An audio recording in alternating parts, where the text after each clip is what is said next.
Smith's been one of those drivers, talked about him week in and week out. Three wide. Wow, what a battle. It's been a minute since he's been to victory lane in the Truck Series. Got a hold off Kyle Larson here. Chandler Smith, welcome back to the Truck Series. He wins it. He simply just drove away from him. Stage wins and the race win. Let's go! Burn it down, brother. Burn it down. I'm really proud of you guys. Love the grit. Love you guys. What a big win that was for Chandler Smith just a week ago. And the way that he did it, I mean, you had a hungry Kyle Larson right behind him, and he stopped his hopes for a sweep last weekend.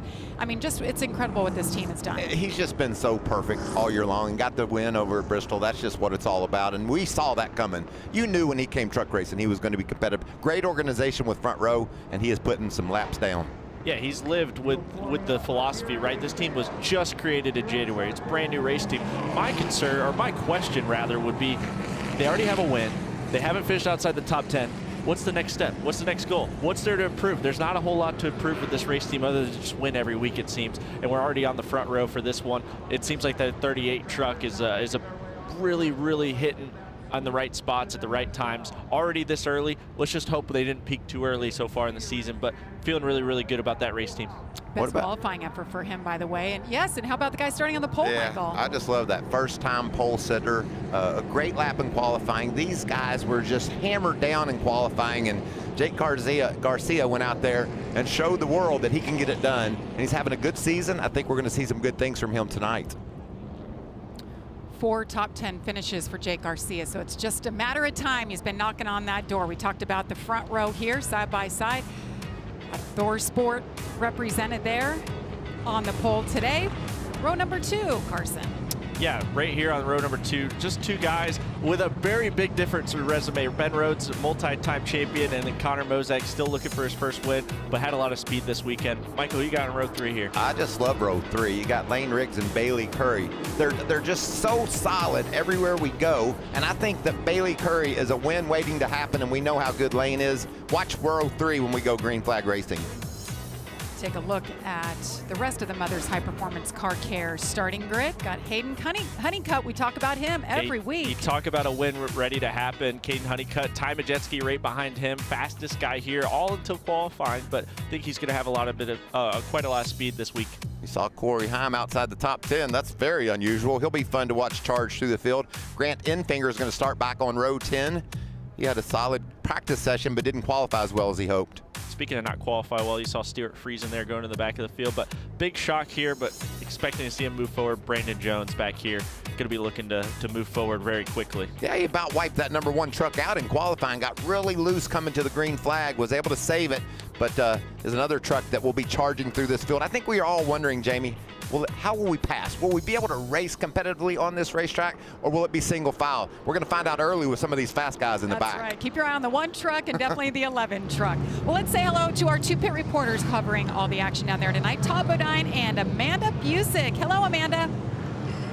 Hey, Jamie, and if the excitement is building and these fans standing on their feet behind me, it was almost too much excitement for Stuart Friesen in qualifying earlier today with a hard hit into the wall, but luckily it was mostly cosmetic from what Stuart told me. He said that good thing they did not have to go to the backup truck. As you take a look at that replay there, the one thing that is kind of special to this story, there was a part in the splitter pan that was delivered from Statesville, North Carolina, made the 2-hour trek down here for the finishing touches. This team pushed this truck to the grid less than 30 minutes ago, and while Stuart said he's not sure what will happen in this race, the look of the faces of his crew guys show that they've already won the race that they needed. Todd? Thanks, Amanda. These teams came to the Rockingham Speedway in January for an open test. It was cold. The racetrack had a lot of grip in it, not a lot of rubber on it. They were running almost wide open through the whole corner. That's not the case today. The temperature's up, about 40 degrees over what it was in January. And we know what happens with temperature. Track grip goes away. But the one thing that it also does is it puts rubber on the racetrack, which is taking some grip out of the racetrack. These guys today, they have to get the track position because it's going to be tough to pass on this racetrack. But I think the racetrack's going to widen out, and we're going to have a great race. Jamie? I agree with you, Todd. Well, now let's take a look at our track description sponsored by Craftsman. Yeah, you can see the track's officially just under a mile. We're going to call it a mile The corners are banked differently in each end. That's a challenge for these drivers. You don't have the same consistent banking, but you're going to see some competitive racing. I'm with Top 09. You see the 25 degrees in 3 and 4. I think this place widens out and we see a really competitive race. What do you think, Carson? Yeah, right here's your race analysis. 200 laps, 188 miles, but look at those stages compared to the fuel window. Last stage, 110 laps, 80 to 85 laps of fuel. We could have a green flag stop, and that's going to be difficult with 35 miles an hour down pit road. It might be tricky for these guys. Hey, we haven't seen a green flag stop in, well, it's been a while, guys. It's been since Homestead, the end of last season. Side by side, green flag is in the air, and we are racing once again at Rockingham.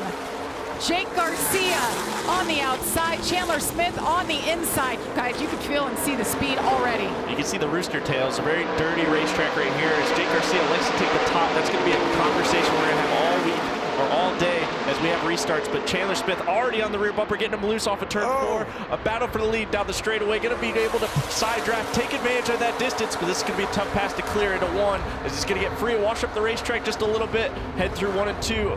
Side by side off of 2 with advantage Garcia so far. We asked the question, would this place widen out? Well, on the first lap, they ran it all the way around here side by each. And this battle's getting ready to get a little bit more. Oh, we got a trouble in 3 and 4. Curry, Connor Mozek, I think. Yeah, Connor Mozek goes around. First caution is out on lap number 3. What a battle for the lead. Jake Garcia takes it over. Chandler Smith settles into second. Lane Riggs third. That was your row, Michael. I know, they were battling for 5th back there, and you can see a lot of damage. What a heartbreaker for Bailey Curry, having such a strong day. Broke a drive shaft at Bristol, and we saw it with Chandler Smith and Garcia up front, where the battle, it was just dirty and rooster tails, and it just gets tight, especially in 3 and 4, tricky corner. You see that damage on the right rear, Jamie. That's crucial. We talk about side force, and these trucks leaning on the air to get the speed that we have here at Rockingham. They're going to have to do a lot of work to that right rear. Neither one of those trucks are torn up too badly, but they're both going to require pit stops and doing some tuning on them. See if we can break down what happens here. Yeah, right top right of your screen. Bailey Curry on the bottom, going to get free. This is the 18. Ingram got some right rear damage. This might be a lap earlier for sure. So that's already, we've had issues, Michael, on the lap. And you knew we were going to have some tight racing. Look at there, Corey Hahn. We talked about him moving up, looking 3 wide, and then up ahead. So he had to make evasive action and then got stuck in that dirt out of the where we're going to be. And that's going to be something we talk about the whole time, is that when they get out of the black stuff, right, and the top of your screen is, here we go, inside Connor Mozek, which is what I figured would happen because the damage to Bailey Curry, just gets free, and the second he gets loose, he has to track that truck up the racetrack, and Bailey Curry's there, just an innocent bystander, unfortunately. Just a dirty racetrack early in the race, going to be difficult. We know how tight everybody's got to be, and that's where the side force takes it off, is because of how narrow this groove is, how narrow the rubber is, how narrow the grip is. They're going to be on top of each other, and that's just going to happen. Look at those black marks as they slid up into that outside wall. Bailey Curry, neither truck damaged too badly. Hopefully they can get to pit road and tune them up. So much anticipation, build up, and bang, they finally got the green flag, and now we're under caution for the first time from Rockingham.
Welcome back to NASCAR Craftsman Truck Series Racing from Rockingham on FS1, presented by Mother's High Performance Car Care.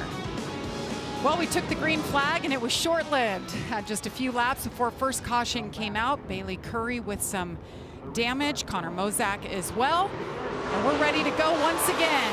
Pushing and shoving from the outside line. That's Ben Rhodes giving Jake Garcia, his teammate, a nice push. Chandler Smith on the inside. Yeah, a pair of teammates inside and out, 2 front row trucks as Garcia's going to take that side draft and take advantage of it. Chandler's going to try to stay to that left rear right here, side by side, a high-speed pace lap, but they're all going to clear as they file it on through 3 and 4. Look at Lane Riggs right there, right behind his teammate.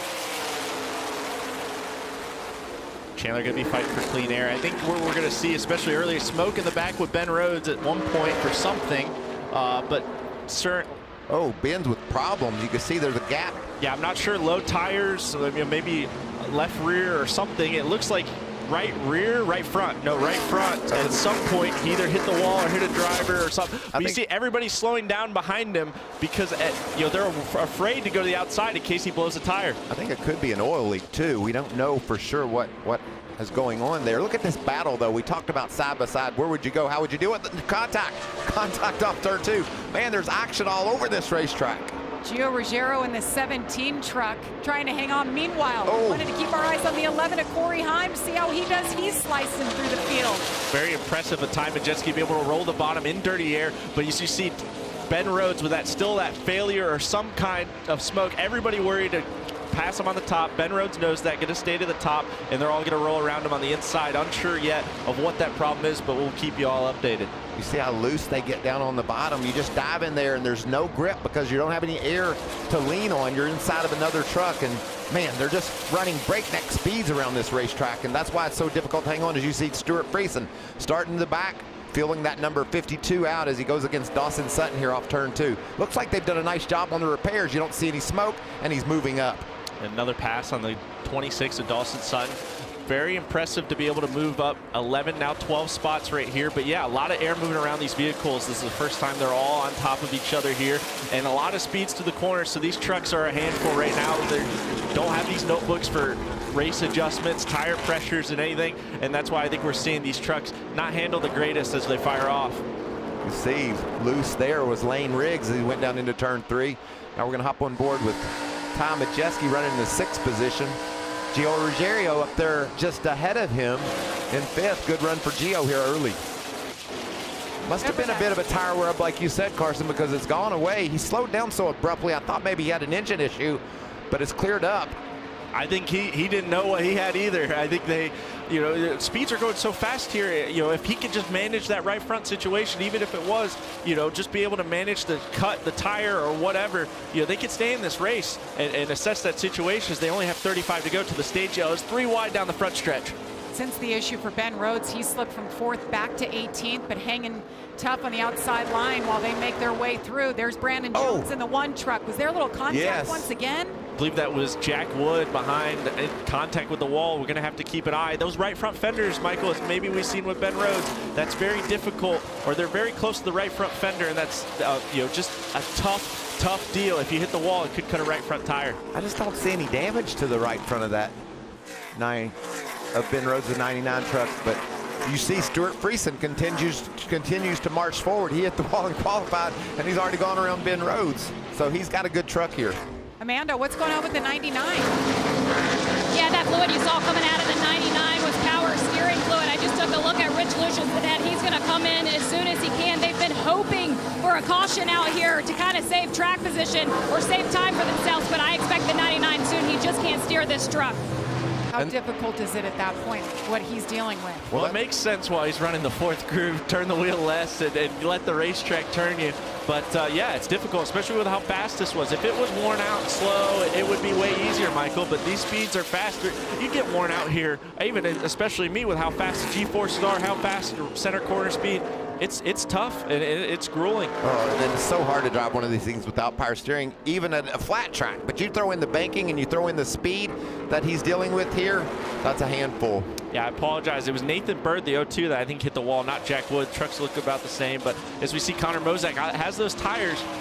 Don't expect a lot of guys to come to stage 1, so it's not like he's going to be able to flip the stage here. Has a little bit more fuel, but definitely going to have to get this track position the hard way and not plan on being able to flip the stage later in the race. There's Nathan Bird. He hasn't slowed down any. Still marching forward. He's going to get around Ben Rhodes as Ben continues to struggle.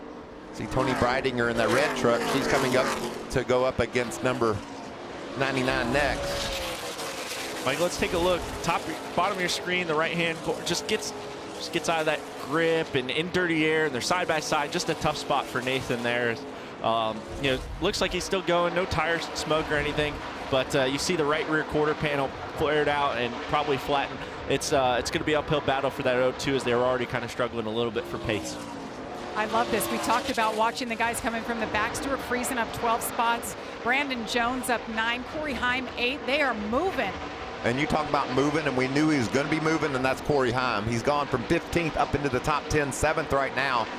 We saw him get loose in qualifying, overestimated the grip he would have, but he's going to be a factor in this race, and we knew he would be. Yeah, everybody's starting to spread out. It's something we thought we'd maybe see at the start of the race, a little bit of spread out. Obviously, corner speeds are fast. Dirty air kind of shows up, but not a big notebook, guys. There's just a huge amount of adjustments, changes, philosophies that we're seeing, and that normally spreads the field out on who's good, who's not, and that field's going to tighten up as we go on, and everybody gets an adjustment, I think. 24 laps to go in stage number 1, 179 laps still to go from the Rock. Jake Garcia, Chandler Smith continue to battle up front.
So many memorable moments from Rockingham Speedway throughout the years, from the Cup Series to the Xfinity Series, the trucks. You see your favorite driver on there, Michael? I got beat by every one of these guys at this place. The Wood brothers won their first race ever in 1965.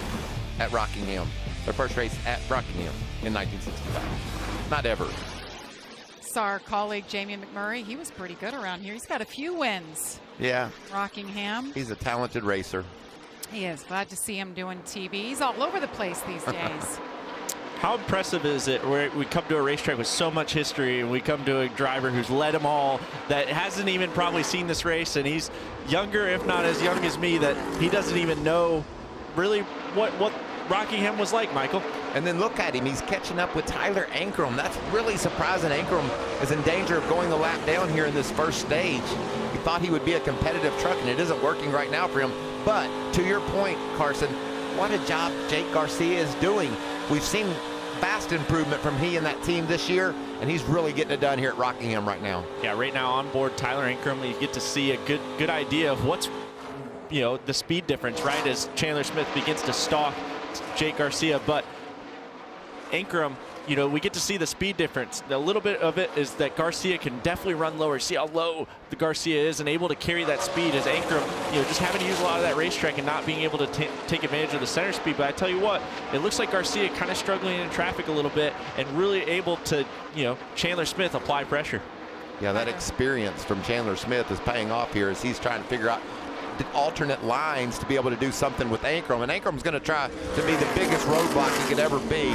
Try to stay on the lead lap. A long way to go. Still got 12 laps, but you can't go down this early and think you can come back and win the race. I love this shot because you Ankrum went way too high. I was going to say, too just went a high. little too high, got in the dust, but you were going to see Garcia then playing cat and mouse, instantly going different ways. One picking the other lane or the other. The lap before, Ankrum picked the bottom, the 13 lost the nose, and the 38 had an advantage on him. Now it's all set and done. A little bit more clean air to the 13 as they're going to pass Jack Wood up here in a second on the top side. McAnally trucks, 3 McAnally trucks. We were talking, Michael, how good those things were. All in threat of a lap down is a big move down to the bottom. Great battle up front. It's been like this for 35 laps. Jake Garcia just trying to hang on, trying to secure his first stage win of the year. Chandler Smith does not want that to happen. He takes a peek to the inside. 9 laps to go in stage 1. Wow, nice job by Garcia for rounding that corner off and holding Chandler down low. Chandler just can't find the momentum or the grip down low to get it done. Here comes Lane Riggs all the way to the inside of the 38. It's going to be a difficult difficult pass to make here, but going to be able to side draft down the straightaway, get that advantage and try to pull away here, hopefully into 1 and maybe clear him, but it's going to be really difficult as they're side by side into 1 as Caden Honeycutt now comes in the picture as the 34 clears the 38. I think that was a little bit of a teammate move of just knowing their goal is to get up front to the lead. So Lane Riggs takes over the 2nd spot from Chandler Smith, his teammate, working just behind them, Caden Honeycutt.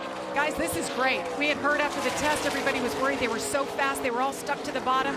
This is a heck of a race shaping up. Yeah, you add a little bit of temperature to that asphalt, and those tires don't want to grip quite as well. It's been really fun to watch the battle for the lead and the defensive job that Jake Garcia is doing, holding everyone off. They can get to him, they can't do anything with him. Jake Garcia doing a really good defensive, as you see Caden Honeycutt in the screen coming into effect. But yeah, right now a 4-horse pony show at the dog races up front with 6 to go in the stage. What was that? It's pretty good. That was good. Thanks. Yeah, Lane Riggs all over the back bumper of Garcia. It's going to be if Garcia just could slip off the bottom and just get a little out of shape and allow Lane Riggs to roll the bottom. He's so good through 3 and 4. If he could just get the left rear quarter and get the side draft and get alongside, it's going to be tough as right here. Almost as Garcia's going to track down the straightaway just to give Lane a tough angle, and that's going to make it really difficult on Lane as maybe Garcia can clear off the 2, but it's going to be difficult. They're going to be side by side down the backstretch. Side by side, 5 laps to go. Connor Mozak is just ahead of him. Gonna get loose. Get loose. Battle for the lead right here. It's going to put Chandler, I'm curious what he does. He pushes his teammate, very nice teammate move there. He could have easily gone to the inside with the momentum he had, but he got Lane and recovered him, and they're going to still fight a 4-car battle with 4 to go right here. Caden Honeycutt all over the bumper of Chandler Smith. What a battle up front. This is so much fun to watch as the laps tick down here in stage number 1. I think we're seeing how important that clean air is. Jake Garcia, I don't think, has as good a truck right now as the 3 guys that have pounded him down, but he's just able to use the air to his advantage and hang on. Can he do it for 2 more laps? look, if you're Lane Riggs right here, you're wondering, this is a good test, right? If this is late in the race coming to the win, how do you make this pass? You get a freebie right here with the stage. Obviously, you want to win the stage, but they're learning it's going to be tough here as turn one's a very difficult. Just it gets so narrow off of 2. Garcia stays on the right rear quarter panel. All he's got to do is stay there. He does it. Lane Riggs to the lead. 2 laps to go in stage 1. Yeah, mirrored right behind the battle for third as well. Honeycutt did the exact same thing Lane Riggs did as Lane got that clean air, driving away off into the sunset with 1 to go. He literally is driving off into the sunset. The sun is setting. And that means the track's going to be changing here, so we'll keep our eye on that. A battle for second right here with Honeycutt into the picture. That 13 truck starting to fade a little bit late. Final lap of this stage. Lane Riggs with the power move. He gets around Jake Garcia, who had led all 43 laps to that point. Checker flag is in the air. The green and whites wave. Lane Riggs, first career stage win for him. Jake Garcia second, Caden Honeycutt, Chandler Smith, and Corey Heim drives from 15th up to 5th in stage 1. Yeah, that's probably how he's feeling underneath that helmet right now. Lane Riggs gets it done.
April 27th on Fox, the stars of NASCAR head to Talladega for the biggest thrill ride of the year. It's the Jack Links 500 at Talladega. That's April 27th on Fox. I love Talladega. Me too. It's such a great racetrack, so much action, so much fun.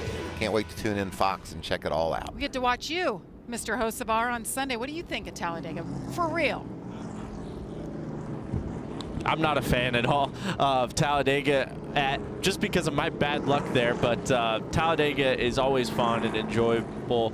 Just when I get on the track, it doesn't seem to love me the same way. So I always a little bit dread going there, but how we were in Atlanta, maybe I'll enjoy it, but I'm still looking forward to it. But every time I had a shot in the trucks, we had a flat or something dumb would happen, and same thing in Cup so far. Drivers always have that love-hate with Daytona, Talladega, but the fans, they love it. Love it. I loved it as a kid watching. I loved it as a fan watching. I love watching Xfinity and trucks now, but yeah, I have that love-hate. But if I win there once or we run really good, I'll love it. You'll love it. All right, the pits are officially open, so we're about to see our first pit stops at Rockingham. What do you think? Some adjustments here? Yes, probably a bunch of adjustments, maybe less towards the front, but yeah, all eyes on the 34 cam. We know Lane Riggs has had 3 speeding penalties so far this year, and he's had a little bit of trouble. I remember at Homestead when I was pit reporting, that was kind of his Achilles heel on pit road. So a lot of pressure on these crews because we've seen how tough it is to pass and how important track position is. It's going to come on the crews. You better be making an adjustment if you're up front, because Corey Heim is a-coming, and if you don't make your truck better, he's going to beat you. Yes, he is. All right, they're coming your way, Amanda. Yeah, and one of those trucks coming is the 38 of Chandler Smith as he pulls into the very first pit stall here at Rockingham. That truck's going to take fuel and 4 tires. Chandler was telling his team that this truck just does not have grip laterally. It's way too much on the back rear. Todd? The 13, Jake Stark Garcia, he liked his truck to start this run, but as the run went on, built a little too much to the tight side. So they're going to raise the track bar up and get some freeness in it. Just the opposite for Lane Riggs in the 34. He did not like his truck to start, way too loose. He said the racetrack came to him as it started taking rubber. They're doing the opposite, going to lower the track bar to try to get some lateral grip in the back. Jamie? All right, Todd, so that answered our question. All of our front runners made some track bar adjustments, a little air pressure adjustment, new tires. When we come back, we will kick off stage 2.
Walk me back through just that week after winning the biggest race of your life, having Dale pass, and Now we got to go race. Yeah, we. I thought there was, in my mind, there was going to be indecision. Do we go to Rockingham? Yeah. Do we set it out in honor?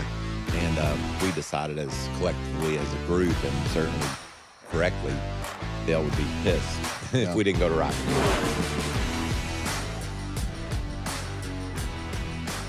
And that's Kevin Harvick's Happy Hour. Happy to see you on there. They're sponsored by Echo Park, and we appreciate what they do. But Michael, it's good to hear you reflect back on that year and that moment in particular. Yeah, we talked about the press conference. It's the darndest thing that I'd ever seen. And then, I'll be darned if Park didn't go to victory lane for DEI. Just a special memory. That whole weekend was really challenging for the whole team. But as you could see, the fans turned out to honor Dale. And look at this finish. Steve Park's able to go to victory lane driving that one car for Dale, and just a special memory. There's the 3 hat, and you know, that was a tough weekend for everybody, but it was the right thing to do, and I'm glad I was there to be a part of it. That moment when he did the victory lap. And of course, look at the latest generation of racers paying respects to the 3. Dale Earnhardt. I love it. It matches your truck that you had, right, at the racetrack? Yeah, I just got the truck. I went home for some family things, and got given this jacket that was in my family, and a family member of mine had it for a long time, and it matches the truck pretty well. And so I drove up here with this on and driving the truck. A lot of people think it's a Mike Skinner truck. I call it Dale, so it's a Dale truck. Yeah, it is. Well, we're happy to be at Rockingham. I mean, we're reliving a lot of these great moments, Michael, but I'm so happy you were on there to talk about that moment in our sport and what happened and moving forward at this very racetrack. I'm thankful for Kevin Harvick. He does such a great job with the podcast, tells so many fun stories. We talked about not only Rockingham, but other races and wins we had, and you know, just a fellow that's all immersed in NASCAR. And that's why he's so great in the booth for Fox Sports.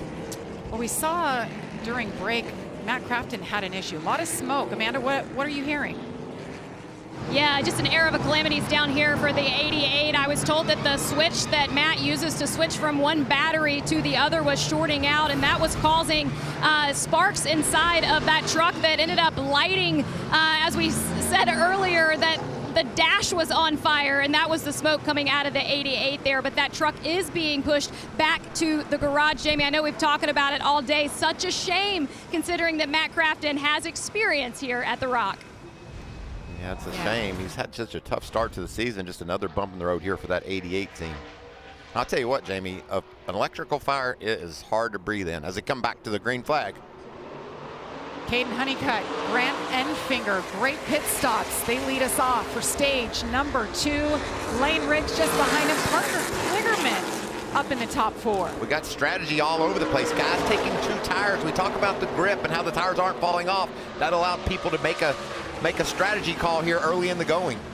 Yeah, Enfinger out in the lead on 2, 45 on 2 as well. Enfinger, the biggest shock to me, won the restart on the bottom, but it was from a good push on Lane Riggs. We'll have to keep an eye on what lanes are winning inside and out, but that's impressive. But Ben Rhodes and the 26 of Dawson Sutton were caught speeding. That's why they're starting tail end of the long line on the last restart. Big Garcia also with a slow pit stop. He dropped from 2nd spot back to about 7th or 8th, but he's made a nice restart here, making some ground. Made a nice adjustment on that 13 truck. He needed that to be a little bit better, even though he dominated that first stage. Didn't pick up the win, though. It was Lane Riggs with the big move to pick up his first stage win of his career. Just love that line. You saw Jake Garcia go high because the other truck was low. Got a lot of options here at Rockingham. Garcia's making the top work. Is he going to pull up on the outside of Chandler? That's really impressive right there. That adjustment's working right there to be able to get to the right rear of the 38 and take it all that momentum and get the side draft and clear them all up into 1. That's going to be a pass we're going to see a lot of. You know how strong he was on fresh tires when they threw the green flag. He drove off and led most of the first stage. He's good on new tires. We'll see if the adjustments makes him good as the tires get a little bit of heat in them. So Garcia into 4th. Meanwhile, up front, Grant Enfinger on right side tires only. Lane Riggs all over him, though. That 34 truck, you were talking about it after practice. He's your pick, I think, right? Yeah, super impressive. Lane Riggs being able to hold the bottom better than anybody I'm really seeing, and that's gonna show up in the long run. You know, we're talking about tires not wearing and whatnot, but long run speed and handling, it still matters. And that 34 truck was able to take take part of that. But one truck I'm also noticing, that 45 on 2 tires, a little bit of a deficit to the 34, holding tight with these 2 guys in dirty air. This is difficult for the 34 and 45 to stay as close as they are in dirty air this quick into a run. Look for them to keep moving forward late in this race. Ooh, wiggle, sideways. wiggle. That thing got loose on him. You usually think of a truck losing the nose when you're in that dirty air, but he lost the rear end. Must be hanging on is Lane Riggs. Lane Riggs being really aggressive there. You saw him swerving down the straightaway to try and keep that 45 behind him. That's all but brought Jake Garcia into the battle here. That 13 truck looking really good here on the short run. Corey Heim slipped back a few positions. He's in 7th now. Garcia running higher than the first 3 guys as much as we've seen, and Heim working his way as high as 5th in the end of stage 1. Got a little bit behind through strategy and whatnot, but currently 7th, looking really good. Ty Majeski 6th. Not a lot of shocks up here as front players. Look at that first 7 right there, nose to tail. Nice string of trucks. We're starting to see if they can make that bottom work, or if they need to fly, roll up to the top side, make any ground. All this, a lot of this, Carson, you know, is just about aero. You know, you don't want to be in that bad air if you can possibly have the truck versatile enough to move up high or lower to get away from the guy in front of you.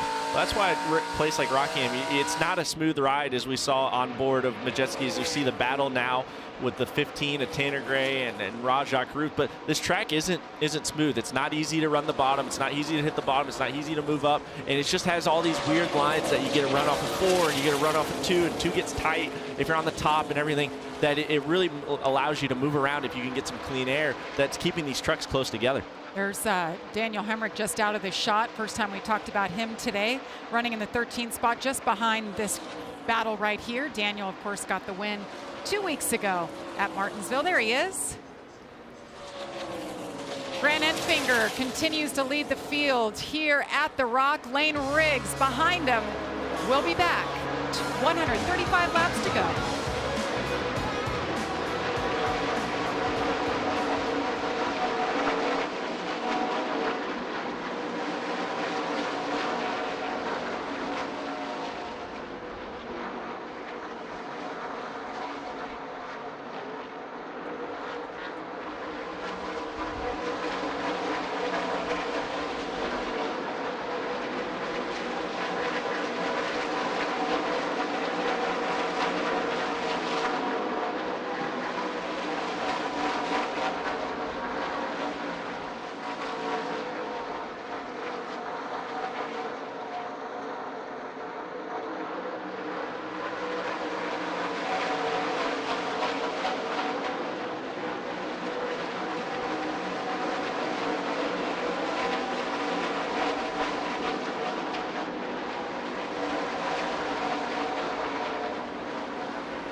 The Rock, Caden Honeycutt has gotten around the 34 of Lane Riggs and takes the lead for the first time today.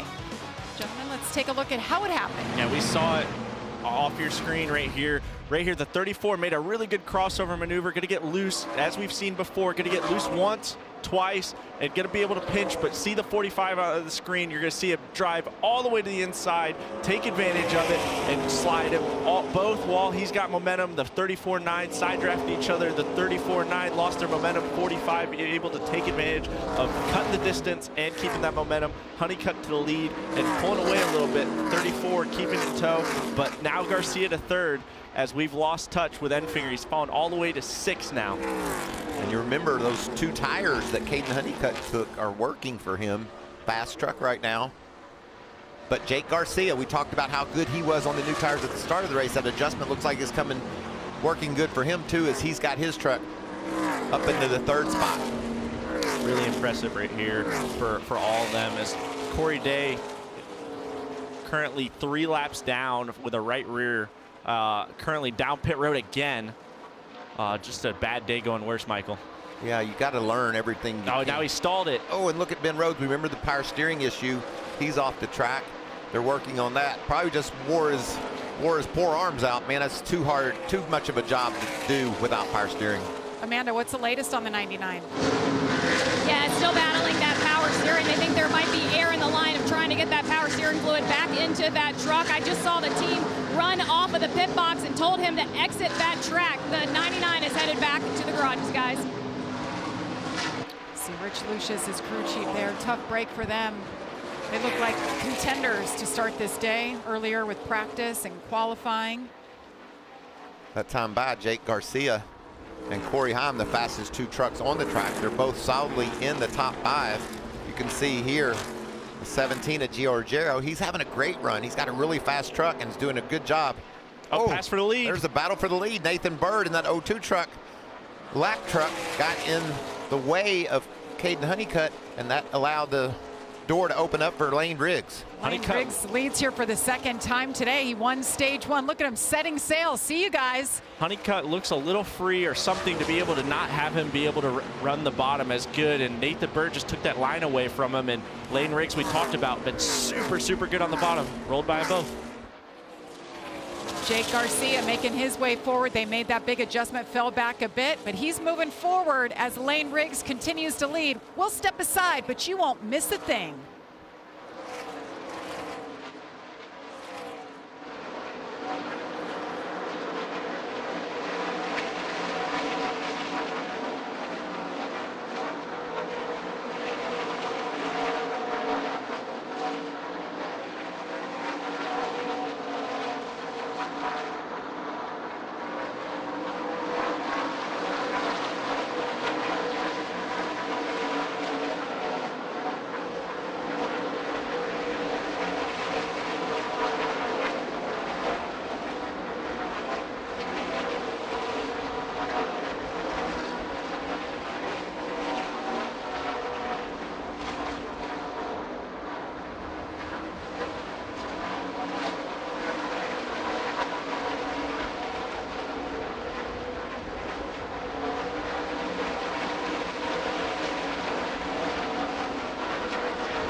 Welcome back to the NASCAR Craftsman Truck Series presented by Mother's High Performance Car Care. Lane Riggs continues to lead here over Caden Honeycutt, Jake Garcia back in 3rd, Chandler Smith, and Corey Heim your top 5. And guys, we've been watching, looking around, the movers, the comers and the goers of this race so far. Yeah, Connor Mozak had that problem early, got spun, hit the wall, top 10. Good solid run for him. Stuart Friesen with the problems early with starting in the rear. He's up to 13th. So you got some good movers and shakers, and you got a lot of 2x2 racing. Look at this battle. This battle 10 through 13th right here is Friesen's going to get 1, maybe 2, looking maybe to the inside, trying to clear that 71 of Raja Caruth with that HenderCars.com Chevy. Side by side, going to continue fighting. Going to be tough to stay side by side as Friesen's going to clear and click off one more spot up to 12th. Connor Mozak, you mentioned him, Michael. I mean, lap 3, the guy went around, and his truck has been that good. The team has stayed in it now, up to 10th. You see him right there in that colorful 81. Tanner Gray just behind him. Yeah, and as racing goes, he turned around Bailey Curry, and Curry's 5 laps down, and he's in the top 10. You know, sometimes racing just doesn't seem fair to you, but you just race on. We talked to Tanner Gray's crew chief in the show earlier, and obviously felt really good about their truck running 11th right now. Maybe not 100% the best day they would 100% want right now, but still looking pretty solid right now with plenty of time to adjust on that truck. Final lap here of stage number 2. Lane Riggs, remember, picked up his first career stage win earlier. Trying to hang on here to pick up stage win number 2. Jack Wood doing his best to stay ahead of Lane. I don't think Lane's going to contest him too strongly. Pretty big lead, over a second for Riggs as he comes to the green and white checker. Goes in the air. It's got to feel good. This truck has been so quick, so they sweep the stages so far. Caden Honeycutt, Jake Garcia, they stay in that order. Chandler Smith and Corey Heim round out the top 5. Can Lane Riggs hang on and win it all? 110 laps still to go from the Rock.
Tomorrow on Fox, reigning MVP Shohei Ohtani leads the Dodgers against Corey Seager and the Rangers, or Nolan Arenado, and the Cardinals battle Juan Soto and the Mets. Check local listings for the game in your area. That's tomorrow at 4 Eastern on Fox. I could have handled that Corey Seager name, but after that, Jamie, I think he did a really nice job of staying on top of things there. Arenado. There you go. Nolan Arenado.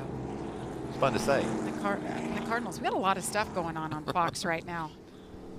NASCAR, IndyCar, NHRA, baseball. What else do we have? Horse racing. Your home for sports. Oh, look at this guy. I love Got this kid's races on Fox. I like his shorts. Look at them. The whole family's got them on. How fun is that? There's a sand mill right outside the racetrack. We showed it earlier. These boys are playing in the sand, having a good old time. It's the Sand Hill region of North Carolina. There you go. See the stage points on the screen. Lane Riggs, impressive 20. Kane Honeycutt, impressive 17. And I bet you this is a career day so far for Jake Garcia. Started off strong with that pole. Now we'll see where they go with the strategy. Really doing it on a big stage here in Rockingham. Time for pit stops for the second time, Amanda. Chandler Smith comes back to that first pit stall here at Rockingham. He pulls into that team that he assembled back in January. It will be 4 tires for Chandler Smith as we take a look at that. But he told his team that he's going better laterally. He's hitting the splitter on entry. Todd? Yeah, I spoke with the crew chief, Phil Gould, on the 45. He said Caden got a little tight as that run went, but Phil feels like it was just the left front tire being wore out, the fact they only took 2 tires that stop. So 4 tires with no changes for Caden Honeycutt. The 34 Lane Riggs, he feels like the racetrack has stopped changing. They're going to make some adjustments, a little bit of air out of the right rear to get him some lateral grip in the back. Jamie? Guess if it stopped changing, that's bad news for the rest of the field because Lane's been pretty good. But I'll tell you, Chandler Smith up 3 spots to the lead for him. We'll be back for the third and final stage from the Rock.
Tonight is the third and final Triple Truck Challenge, and these two drivers, you see Chandler Smith, Daniel Hemrick, both got the wins the last 2 weeks.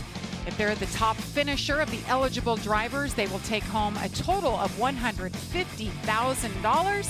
If it's somebody else like Elaine Riggs or Parker Kligerman, Raja Karuth, they'll take home an extra $50,000 tonight. Well, those two teams you talked about, Hemrick and Chandler Smith, they both took 2 tires and gained a lot of track position. Or Chandler just moved forward, but Lane has got himself positioned, and Parker Kligerman, he took 2 tires as well to get into the story. For the second straight time, right? He has yet to put left sides on that thing. The tire changers have been thankful they haven't had to work that hard yet.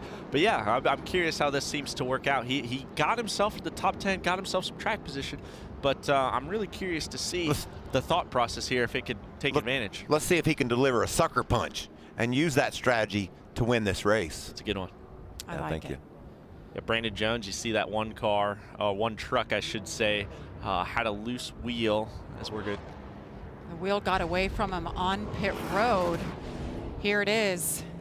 Tire sitting on pit road. The official goes and gets it. That means he will restart tail end of the longest line. So he was already back there a ways, so giving up a few positions there for that penalty. There's no hiding that one, Michael. There's no like trying to plead your case, right? It's pretty obvious, especially when we put those stickers on those tires.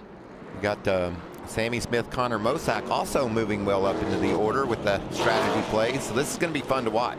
Yeah, Barry's guys, like we've seen, the 34 of Lane Riggs, going to be 5th car on the bottom in line. Gonna put them a little far back in traffic.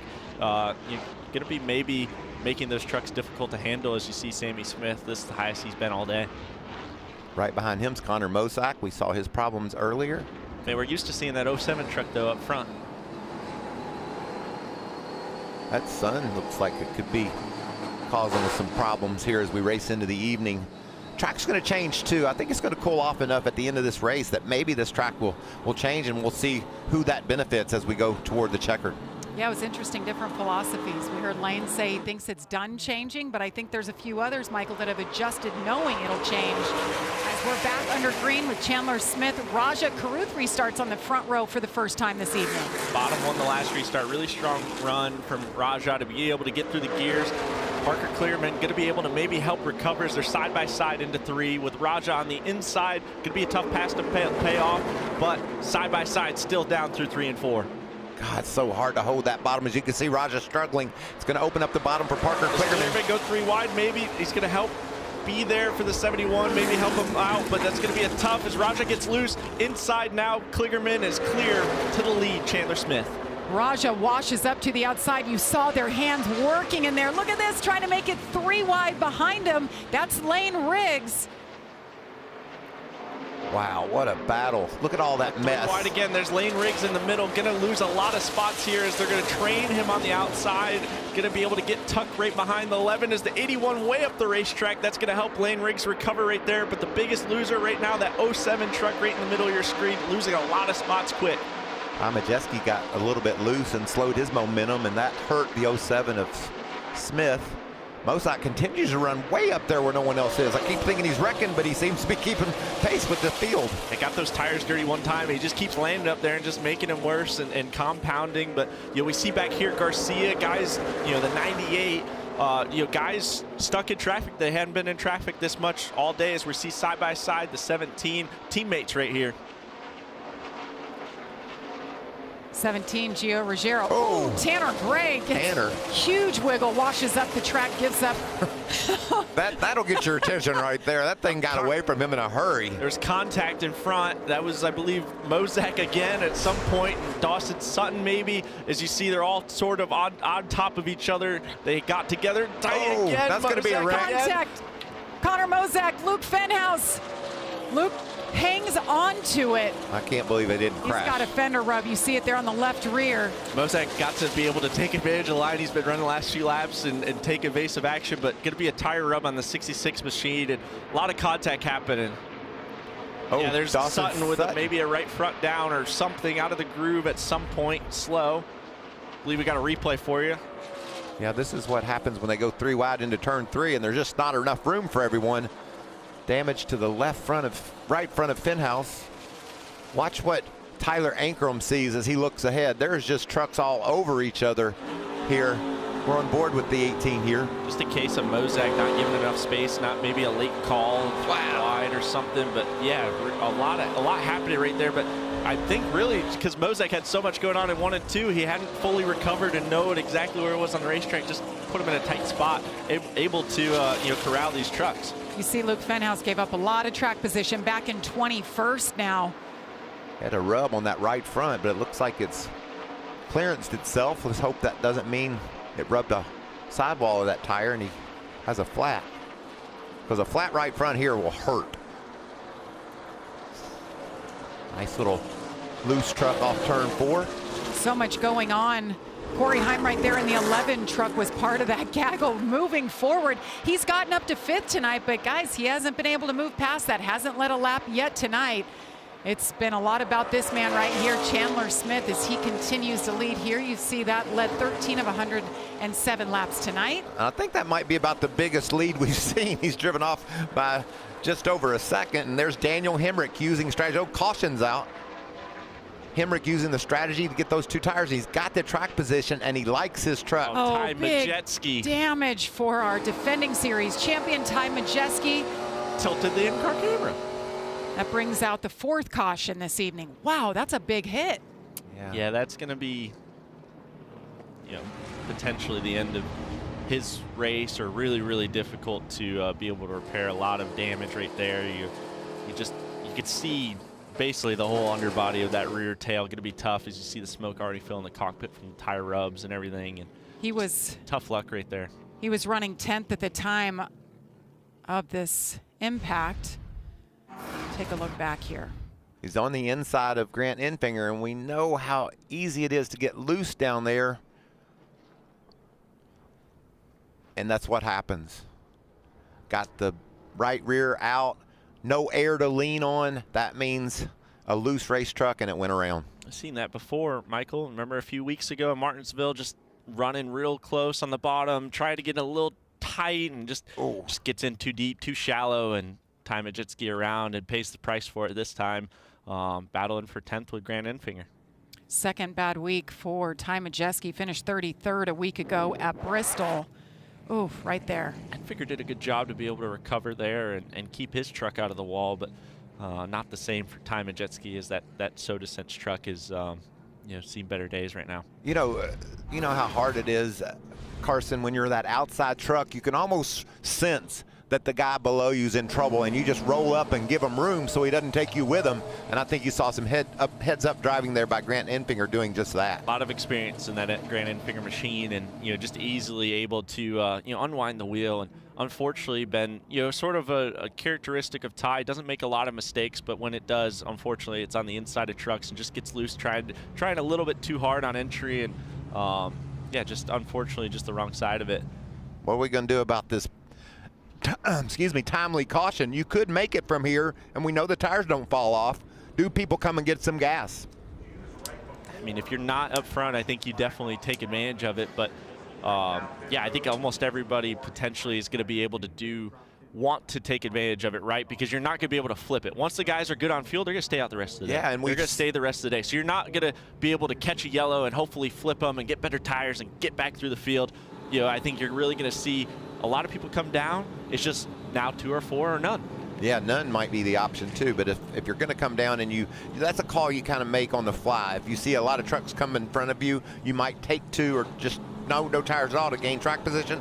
So these crew chiefs, these spotters will be reporting in what's happening and who's doing what as these drivers make their way down pit road. Well, you have a lot of variables, right? Do you think it's going to go green to the 89 or what? There's so many different options. They'll have a little bit more time to think about their strategy and what they do next when we come back after this.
run and score a victory here.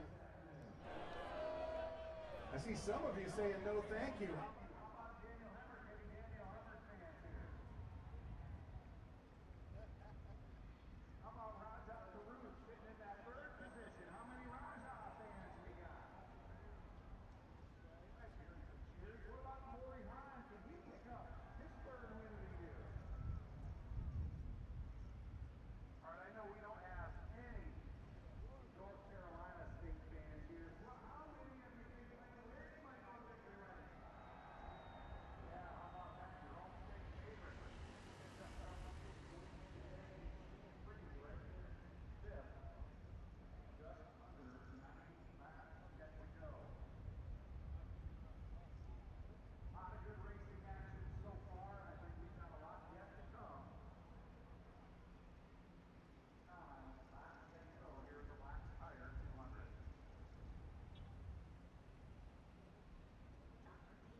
Saturday, the Xfinity Series takes center stage for qualifying at 11:30 a.m. on the CW app before tackling The Rock at 4 p.m. Eastern on the CW.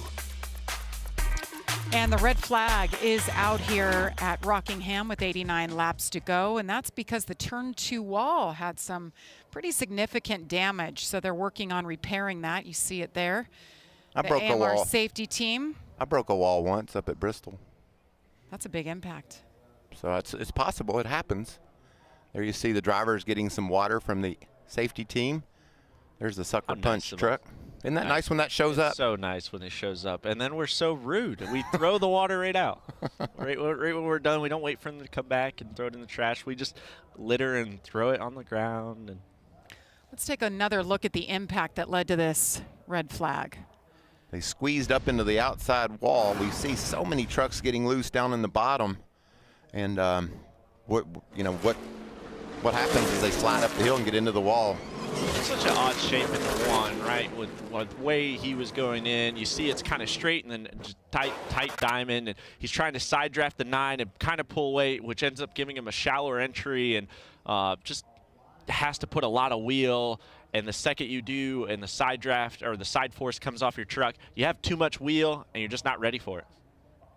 Watch this thing snap on him right there. Yeah, right when he goes to add wheel, he's instantly trying to correct it back, and you're just already behind. You already got to be ready to go with your hands and already unwinding the wheel if you want to catch it, and he's got behind. Such a helpless feeling when it goes wrong like that, because once it snaps, look at that impact. Back tires off of the ground. So Ty Majeski is back in the garage. So is his teammate Ben Rhodes, who had the power steering issues earlier. And Matt Crafton. Yep, Matt Crafton. He had the dash catch fire. Stephen Malazzi is off and in the garage as well. Having to weld that wall back together.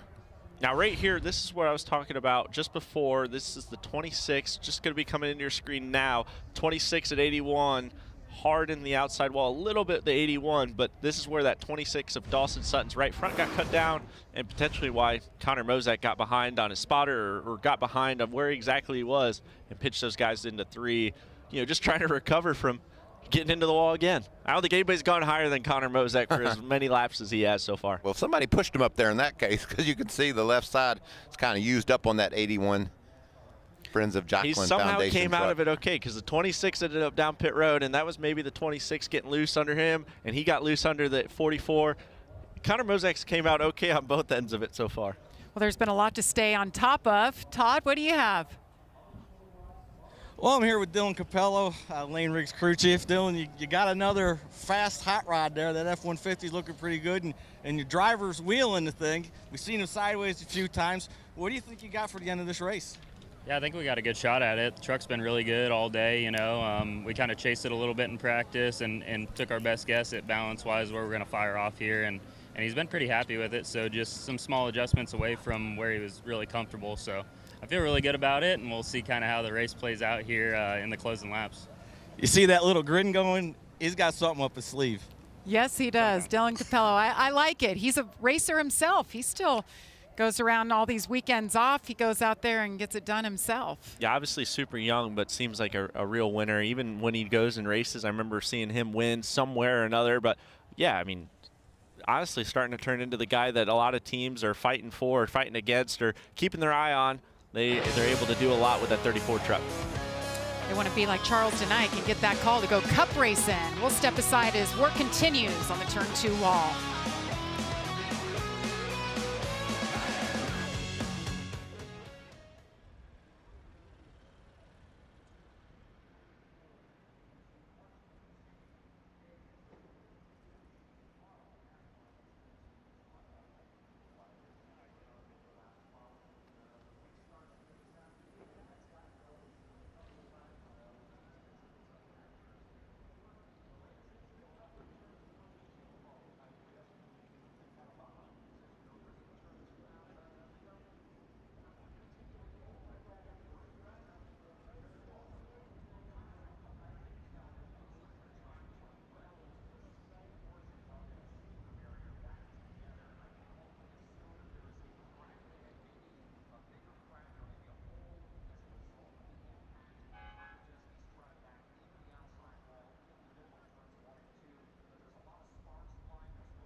Close in Carolina. Michael, you know something about this. Pinehurst, we're right up the street. Yeah, it was such a wonderful part of the state of North Carolina. The Rockingham Speedway, just 20 miles away, Pinehurst, number 2, all the wonderful courses that are there. The 2024 U.S. Open last year, Bryson DeChambeau got the win.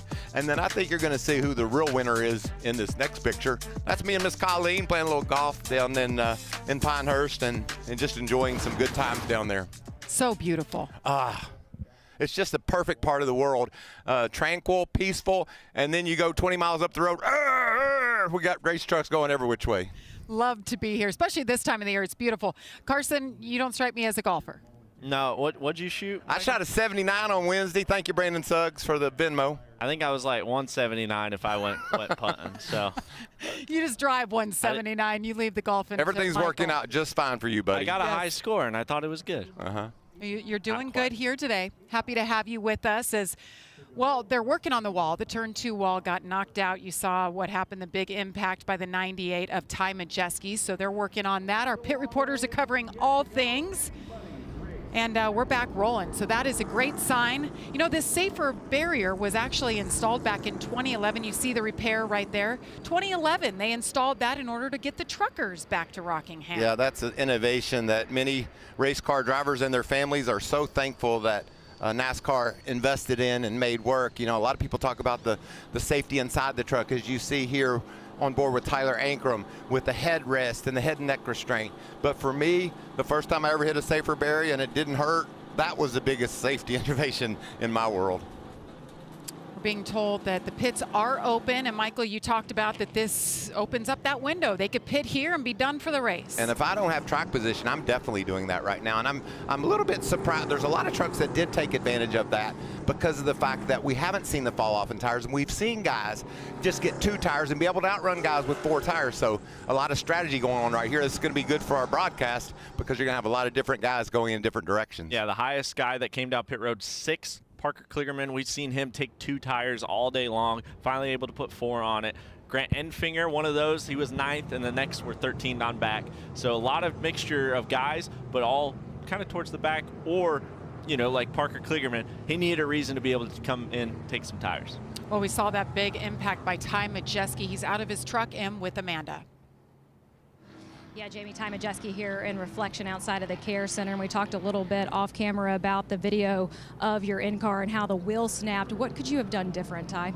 Yeah, you know, obviously this place is narrow. Hard racing at the end. We were, you know, giving each other quite a bit of room early on, and then that room kind of goes away as we get to the last stage. And yeah, I can't really blame Grant. You know, he held me tight, obviously took the air off my right side. Yeah, just embarrassed, honestly. This last 3 weeks really isn't who I am as a driver. Feel so bad for everybody at ThorSport, Duke Ronda. Yeah, I just need to be better. So apologize to Soda Sense, and you know, they're a great partner, and we're gonna right the ship here. We got a lot of races left of the season, so obviously gut wrenched and really embarrassed myself. So need to right the ship here and on to Texas. We'll see you in Texas, champ. Thank you.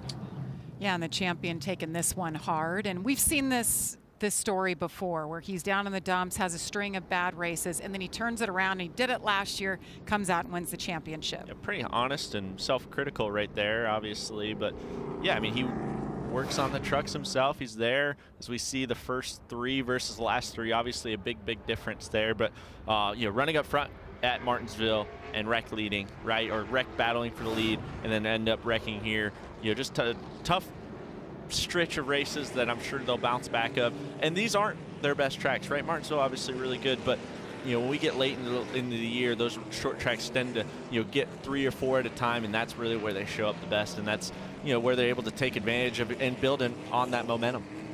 Chandler Smith chose the top as he got to the choose zone there. We're coming back to the green flag, so we'll see him roll from the top, see if that works again. Daniel Hemrick on the front row with him. Todd? Yeah, I just spoke with his crew chief, Josh Graham, and last pit stop, they took right side tires, but Josh said they're 30 laps short on fuel. So you can expect them to get down to the end of this race and probably only take 2 more tires. Because of that, they're not going to need a full tank of fuel. Just a splash, huh, Todd, or half a tank, and I'm really enjoying right now the differing strategies, and I'll really enjoy it when I see who had the right one, because there's definitely going to be a play that's going to make a difference in the outcome of this race. And look who's lined up right behind the 19 of Tyler Ankrum. Corey Heim, and I just talked about it. He hasn't led a lap yet. This is the best he has been, so what can he do here? As we'll wave the green flag once again with 85 laps to go at the Rock. Look at those fans on their feet cheering their favorite driver, and we're back to green racing at the Rock. Bottoms tends to, you know, seems be able to hold tight, and Hemrick going to be able to almost power to lead, barely to the outside is still Chandler. The 11 of Corey Heim going to be able to give a push.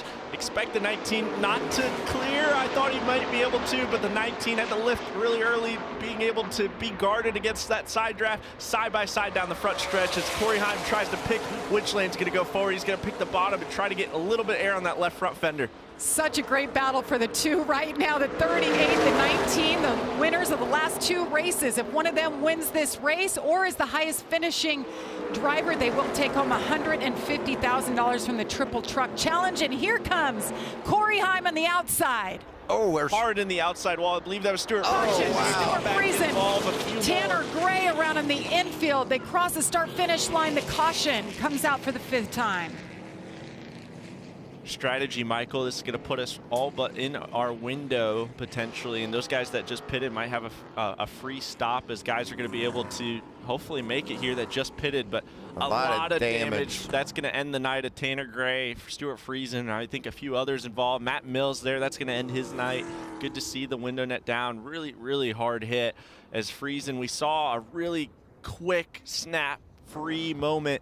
I'm sure there was contact with how aggressive that thing snapped, but we saw it quick out of our screen, lost sight of it, and then all of a sudden coming back, clearly bounced off the wall of turn 4 on the outside, back into the 15, and involved a few others. Tanner Gray is just stuck in that infield grass. I couldn't see, Jamie, who snapped first, but it was an abrupt move, and the outside wall was involved and bounced off of the wall and got other trucks. There's a tough afternoon for that. Friesen's ready to go home right now after the tough day he's had. Yeah. Got into the wall earlier. The team went to work. They fixed up their primary truck, had a good race going, and now it's just destroyed. And not surprisingly, we know how hard they are to drive when you're down on the bottom and you lose that air on your side. And as these restarts take off, Carson, and the laps wind down, you're just going to get more and more aggressive. Like you heard Tom Majeski say, he said, I can't blame Grant. He didn't do anything. He just took up a little bit more space than I was expecting. That's just going to continue to escalate. Absolutely. The air is moving around. It's good to see everybody getting out. Obviously, a lot of hard hits. We're going to see a replay here. Let's take a look. Stuart Friesen on the bottom of your screen. That's going to be obviously who we're focusing on. The 42 of Matt Mills going to roll maybe to the right rear here. Stuart Friesen. Oh, it's Raja got loose, and then he got pounded. Yeah, nowhere to go, Stuart. Stuart got a tight moment, got stuck behind the 71 as he got free. Look at Parker Kligerman and just also, gets around him. Tyler Ankrum, just an amazing job of missing the spinning Stuart Friesen. Friesen had nothing he could have done about that. When Raja got loose. Well, when you're checking up, that's going to make the dirty air worse as you're lifting and getting the right front out, and it just happens so quick. It's already within the flash before your eyes.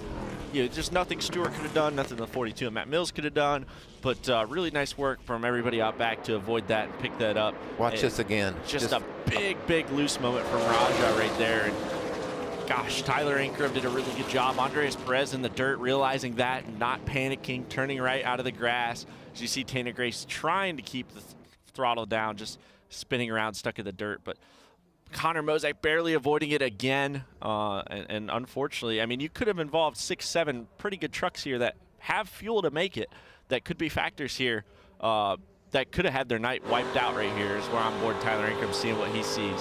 Going to be a really He's going to see a close moment. Watch this decision. I'm going to go right. He didn't have any idea what was ahead. He had to just make that split-second decision. Look at that. Doing it for Dale. That's awesome, Carson. Your jacket makes me so happy, and that uniform makes me so happy. They know they're on TV right there. That's awesome. That's See the great. drivers involved in this most recent wreck, and it is red flagged for the second time this race. A lot of fluid on the racetrack, a lot of cleanup. As that continues, we will step aside. Is he taking pictures with fans? I like it. That's awesome.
Welcome back to the NASCAR Craftsman Truck Series live from Rockingham. Jamie Little, Michael Waltrip, and Carson Hocevar with you.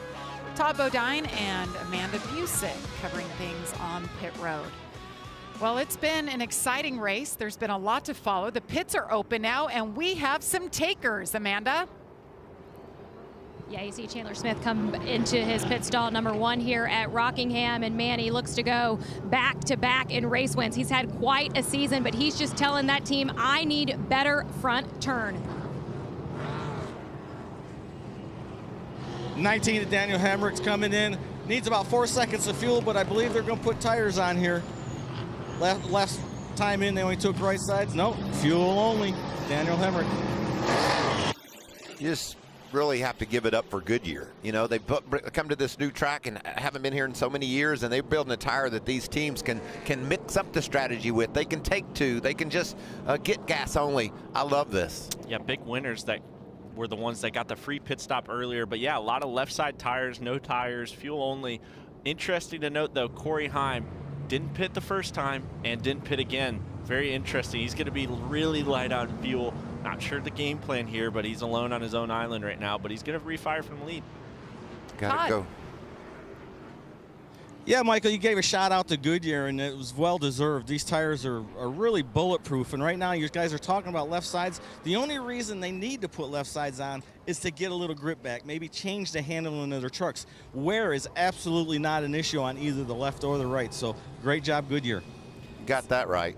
What Goodyear brought here, the right side is the same that they ran at Darlington and Miami earlier this season, and the left side same for Bristol last week. So they put it together and getting an attaboy all around. What an interesting top 5 right here. You know, Andres Perez, Ruggiero, Enfinger, Heim.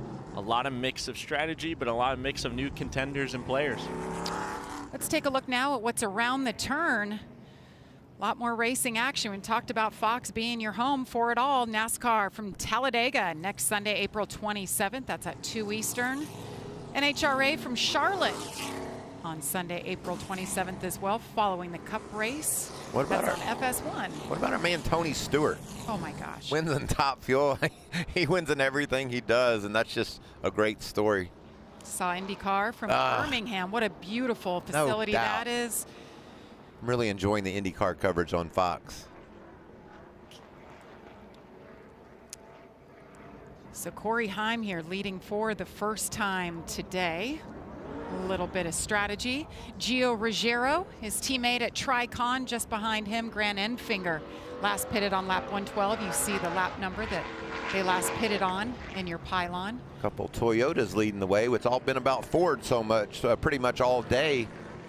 But here comes the Toyotas as the laps wind down. There's Tyler Anker. We just saw him avoid a big crash, and now all of a sudden he's 4th and lined up with the second best. I mean, he's had all over the place. Started 16th, 23rd, 22nd, and now 4th. And the 2 guys in front, you know, can't make it. So, I mean, realistically, he's 2nd. And then how about Andres Perez? Talked about him just learning all day long. And this 77 machine. Saw him in the grass a minute ago. Great avoidance. And now into the top 5. Done a really good job so far. And just always tends to you know, find himself in the right spot. Did the same thing at Martinsville, able to get a top 5 there, or a really good strong effort. And Daniel Hemrick, first one off pit road. We saw fuel only right here, 6 right now. That 19 truck starting to come into his own a little bit here. Not 100% perfect with the raw speed yet, but doing a really good job of keeping that truck up front. There you see Caden Honeycutt in the 45, fast truck all day long. He's kept it up toward the front, and will be a factor before this thing's over. Chandler Smith just behind him, led 23 laps tonight. Certainly been a contender. One last week, trying to back it up with another win in a row, as we see the choose right there. Let's choose it up, Jamie. And it looks like Heim likes the outside.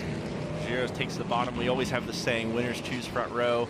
You know, granted, you want to be with your teammate at times, but Gio Ruggiero able to take the front row. We've seen the bottom win, you know, 50% of the time so far. It's been hit or miss depending on the push. I really like Enfinger as a pusher, and that's, you know, as long as Ruggiero can get through the box and through the restart, I think that could be a good deal. But watch that 17 truck of Ruggiero. We know how aggressive he is. We know he's a rookie and how inexperienced he is. He's in a bind right here. If he tries to get into turn 1 too deep, that thing could get loose. We've seen it happen before. It'd be interesting to see what the young racer is able to do. Take a look at that damage, Michael, on that right rear quarter panel rear zero. Some damage is good. I was just saying, very rarely is damage good. That's exactly what they build these trucks for, that when it hits the back bumper and flares that right rear fender out, that's exactly how they want. And there's a lot of rear side force that could help him out on this restart. He's going to need every bit of it, Jamie. Here we go. That Toyota Pace truck about ready to take that left. You see the 11 warming up his tires a little bit. The sun slowly going down here at Rockingham. It'll be 77 laps to go at the line. Corey Hine, Gio Ruggiero, side-by-side teammates. Yeah, Ruggiero tried to time it really well. They teach us to be on the left rear quarter panel, but it makes you vulnerable. As Chandler Smith rolling the top on Andres Perez. Going to be a little bit of contact between the 1977, but able to make that work. He's going to clear the 77 and be able to keep that momentum moving. Look at those trucks dancing around, man. It's such a handful on these restarts. A lot going on. Honeycutt loses a couple of positions there. Jake Garcia going forward. He was the pole sitter. Nice run for Jack Wood, just outside the top 10, racing there with Honeycutt in that 91 truck. We've seen Luke Fenhouse all over the place as Jake Garcia is down on the bottom against Perez. It's battle for 7th right now on your screen. Garcia trying to get 7th. Garcia has a really strong truck, going to be able to clear easily here and move into the 7th spot and continue moving forward. Garcia's led the most laps of this race, 43 early on when he started from the pole. You mentioned Jack Wood, the nice run. He needs a good run, and today could be it. Just outside the top 10. Yeah, behind him, Brandon Jones had that loose wheel, able to have a little bit of a battle right now for 12th with Sammy Smith. The one at Brandon Jones, haven't talked about him all day, able to start moving forward and try to put him at least into the picture here. Last caution was for that hard hit by Stuart Friesen. He's been released. He's with Amanda. And he walked over to our interview and said, man, my truck was fast. And Stuart, with all the effort that went into getting this truck back and ready for this race, it looked like you were pinched there by Raja. What was your perspective? Yeah, no, just big thanks to all my guys. Tried to go wide open in qualifying and kiss the wall, and they did a really good job putting it back together. It was just as fast all race as it ended practice, and was just trying to bide our time. Saw Raja get loosed and tried to check up as much as I could, and you know, got run over. So it just is what it is. I mean, I'll tell you, the last 2 weeks we've had really fast trucks, but it really makes me question if all this headache's even freaking worth it anymore. You know, it's what I wanted to do my whole real life, race at this level, and you know, the top 2 series are not in my lifetime. So this is what I live and die for, and I don't know, maybe just not worth it anymore. Wow, that's hurt. You know, he's a racer. He's probably going to race somewhere in New York or up in the Northeast tomorrow night and Sunday night. That's what he does, and it's what he loves. But that just tells you how passionate these guys are about what they get the opportunity to do. And when it goes bad, it just hurts, Jamie. It hurts that bad. Michael, just last month we were talking about him. He came so close to winning over Kyle Busch at Atlanta. He's had 3 top 10s this year. I felt like they've been off to a solid start, but like you said, he's just brokenhearted right now with this team just endured today. It's passion and emotion right there. I think that a lot of it came out, and you know, he's going to go on to next week. He wins. I'm sure he has a little bit of a different mindset, I'm sure. Winning makes everything better, doesn't it? Winning makes everything better, and you start playing by different rules. You start doing a little bit of everything, right? So it's been a little bit of a long stretch for Stuart, and you know, I'm sure that team will bounce back. Wow, the fastest truck right there, the 11. He ran 23 flat. And also, Gio Ruggiero is keeping pace with him as well. I just don't see any way they're going to go. We talked to a lot of the team principals, and they said maybe 95 laps with enough caution, but I haven't heard anything about 106 laps, no matter how many cautions. So I don't think they can make it. But you get out and lead and start rolling off that gas, maybe you can get some better mileage and make it happen. Yeah, the top 2 are currently short 10 laps, Michael. That's not enough. I mean, we're going too fast. You can't save enough fuel. Gonna need a yellow or something. So really just kind of on their own island, not sure 100% the game plan here. As we've seen, it's very difficult to pass. But right now, the battle could be, this 18, the 9, and the 38 is where we just saw on our screen. And now battle Rajah Caruth. We saw a big moment. This is a battle 12th, 13th, and 14th on your screen. And that's why it's so fun, because everywhere you look around this racetrack, there's battles. There's guys that are running up the track and trying to hug the bottom, as you see here with Brandon Jones versus Rajah. Great battling. What a comeback for Brandon Jones. He had that penalty earlier. He came down pit road.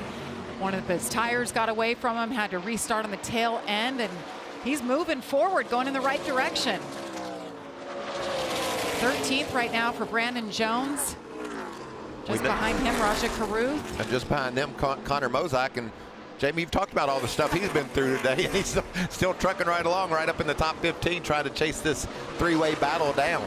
The tone of the race, I feel like, has changed a little bit with so many different agendas that, some guys need a yellow, some guys don't, and some guys need to just be able to take care of their truck and know they're going to be able to get more spots sitting there, biding their time, and letting the race play out, because they know some guys can't make it. Well, Corey Heim's not saving fuel right now, just ran his fastest lap of the race. So they've got some game plan. Just gonna have to wait and see if it plays out here. The only thing I could bet is they were just betting on a bunch of yellows right in a row. You got a few yellows right back to back. You knew you were gonna cycle. You weren't cycling back to lead. You knew some guys got a free pit stop on you, and they just said, whatever. Let's make sure we keep this car in clean air, and if we get 2 or 3 yellows right back to back like we've gotten, that's going to get us enough fuel. It's just not working out like that right now, but we still got 62 laps to go. But he just ran a 23 flat. The lap before, he ran a 22.90. So tire fall off isn't happening. So if there is a caution with 50 to go and he comes and gets gas and tires, I don't see how he's going to be able to fight his way through the field. We've got 18 trucks right now on the lead lap. He'll have to be behind some of those if he was to pit. We saw that on the graphic on the screen. Corey Heim has now led in every race this season. The 2-time winner leads here at Rockingham. We'll step aside. You won't miss a thing.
Welcome back to Rockingham as Corey Heim continues to lead as we have 54 laps to go in our return to the Rock. 12 years, fellas. We're back here racing. It's a beautiful night. It's packed. The fans are loving it. And we talked at the beginning of the show about strategy, Jamie, because of these wonderful Goodyear tires. When do you get gas? When do you get tires? And it's all playing out just like that. I'm so intrigued about what Corey Himes, Gio Ruggiero are going to be able to do. They're going to run out of gas. They can't make it. They got to be a solid 10 laps short. Does that put Tyler Ankrum, Chandler Smith in the driver's seat? Todd Bodine, what's the report from down yonder? Well, Carson, I think you have got a future as a crew chief. You hit it right on the head. They just, right after you talked about Tyler Ankrum, they just told him, look, we are not racing these two guys in front of you. I need you to lift a little bit early on a straightaway and squeeze the throttle slower on exit. All we need is a couple of laps of fuel. There, you can get that, right, Carson? Yeah, you can get that. You can't get the 10 so laps. Right here, you see the truck ahead. That's Tony Breidinger, lap truck right there. But clean racetrack right now. That's going to help him be able to not have to overwork those tires, not have to do anything. This is basically your winner of the race if this goes green, if nobody catches him, right? This is the battle for the win. We're not really focused on the 11 and 17, although Corey Heim putting the pace he's doing right now, I mean, he's like half a second faster in the field right now. Everybody could be saving a different agenda, but he's now has 14 trucks on the lead lap. That's really important the yellow comes out because that's going to help him later in the race. If that yellow does come out, not have to go so far back. So there's still a lot of opportunity for the 11 and 17, but they're going to need that yellow. Chandler Smith has something to say about Ankrum being the guy that's going to win the race. He's faster than Chandler right now, than Ankrum.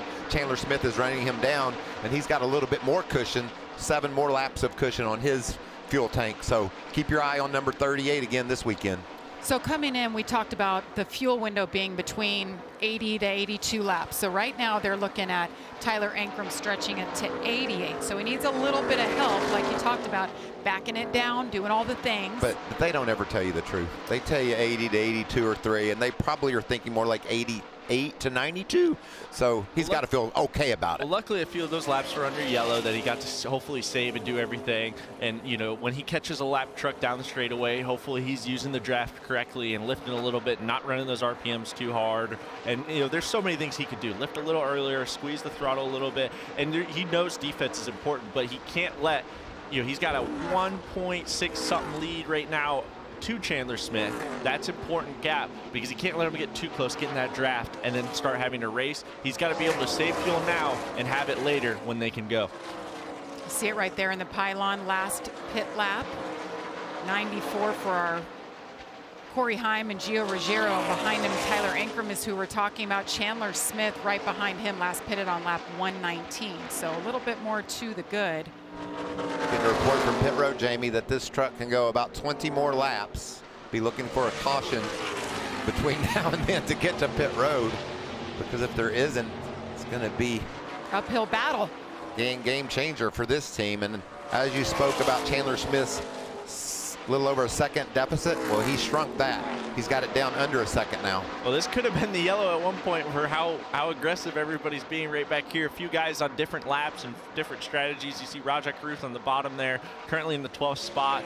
But yeah, just very interesting strategy from the 11 and 17. Like, I just don't, I'm a little bit confused of, you know, it just seems like a really high risk for a little bit of reward of just having a miracle caution come right when you need it, or a few cautions even. For how good that 11 truck is, you know, it just could be a really big missed opportunity of a race-winning day if it doesn't work out this way. Corey Heim just continues putting down fast lap after fast lap, not backing down at all.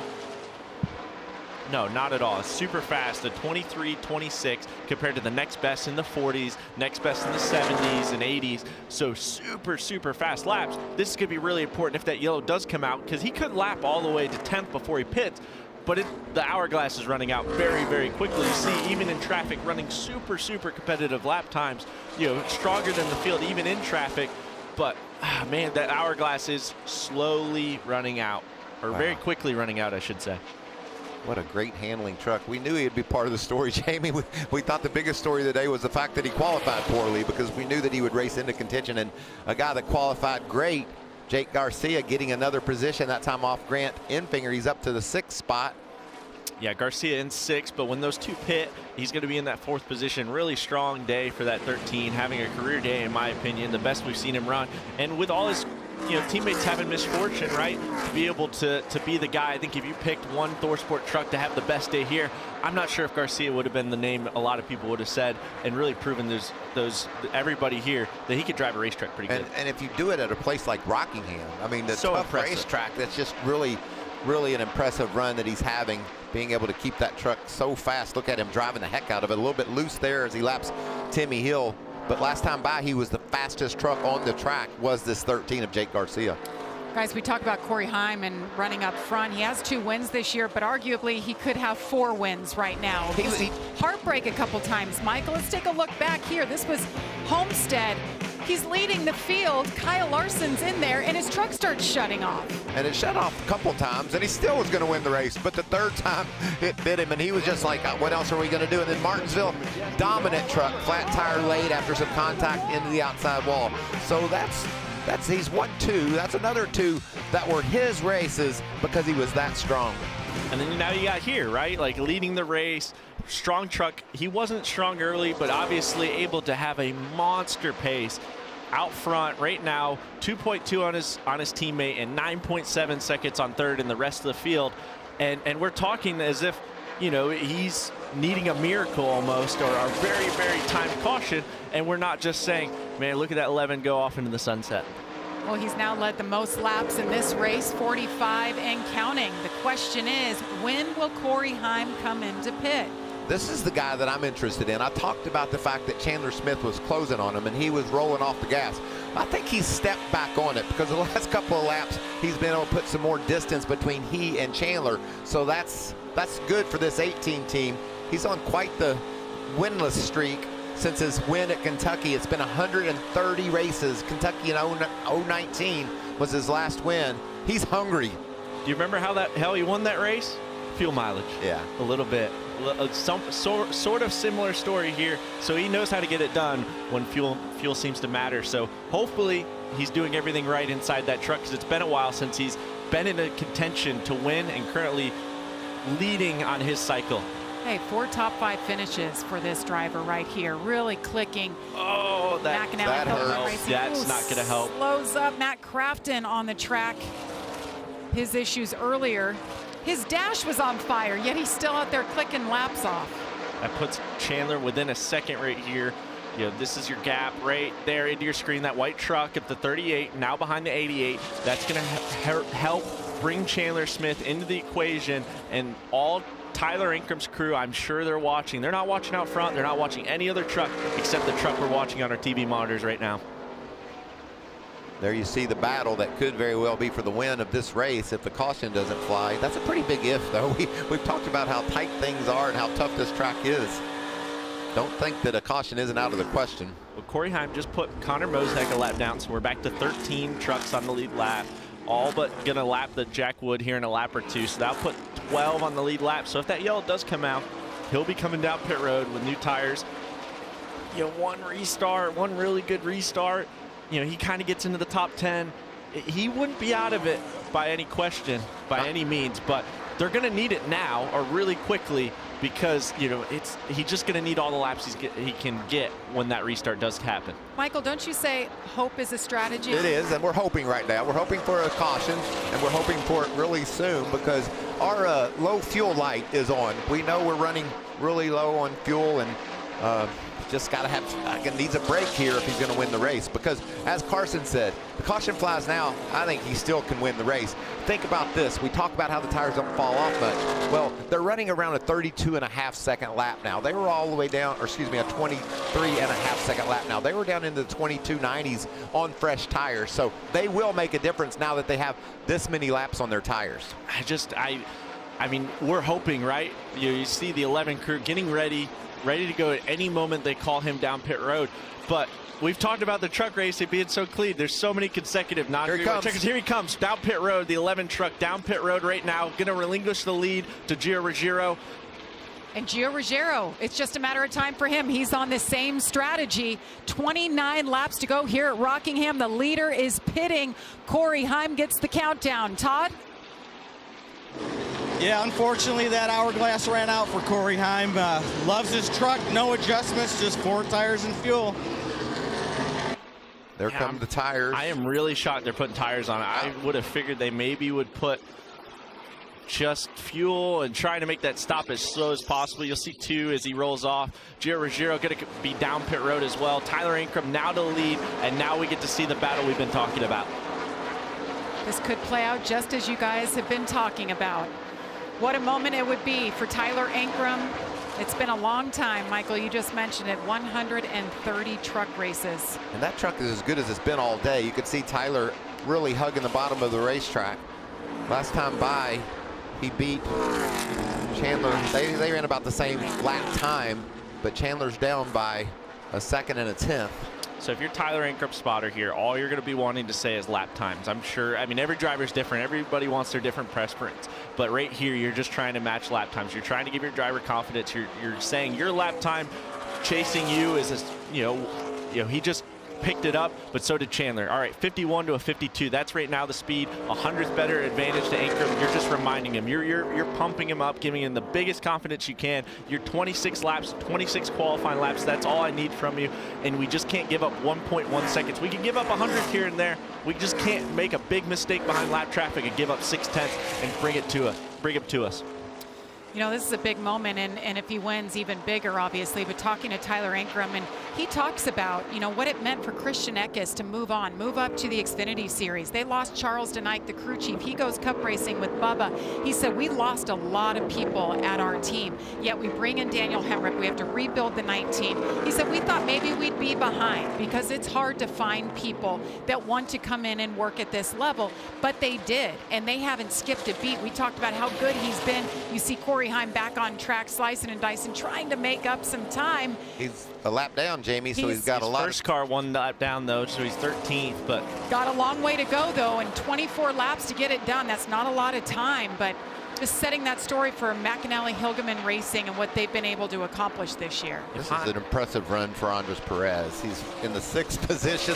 We talked about how tough this racetrack is. It's got to be a real motivating feeling for him right now to be able to get out there and mix it up and put himself in a position to race for a top 5 finish here. Yeah, he does a really good job at something that's really hard to teach at a young age, is just be there at the end, somehow get there. Doesn't matter what, just keep your truck in good tack, be able to avoid wrecks like he did, but just be smart, just be able to complete all the laps and be there at the end and take advantage and be able to run good laps when it matters. And that's what he's been able to do at multiple different tracks, and he's starting to see the results pay out and doing it again here at a really, really difficult racetrack. Andres Perez, the ARCA Series champion last year, doing a really nice job from Mexico City, Mexico. He was the truck champion down there. Been racing full-time here in America, having the race of his career today. I think so, and it's impressive to do it here at Rockingham. Ankrum ran a 10th better than Chandler right there, able to run a 6.0 to a 71. As the leader crosses the line, we've reached our Craftsman, 20 to go. Tyler Ankrum leads Chandler Smith. And Tyler Ankrum, Jamie, is saying, no caution, no caution, no, I don't want to see a caution. I've got this thing in the bag. He's been able to put about a second more on Chandler Smith, who's chasing him, and just running really smooth lap times. Right where he wants to be right now as that sun's beginning to set here at Rockingham.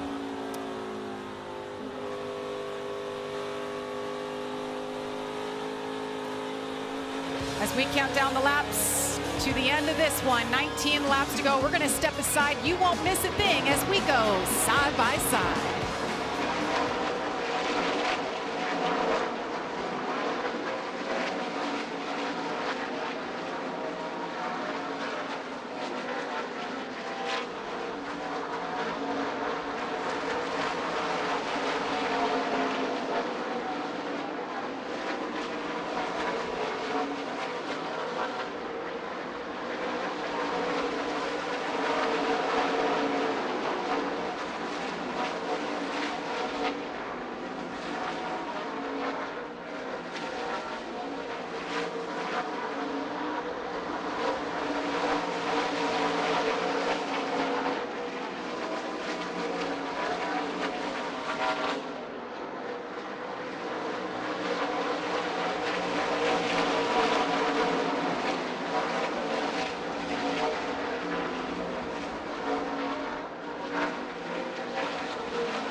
Welcome back to Rockingham Speedway.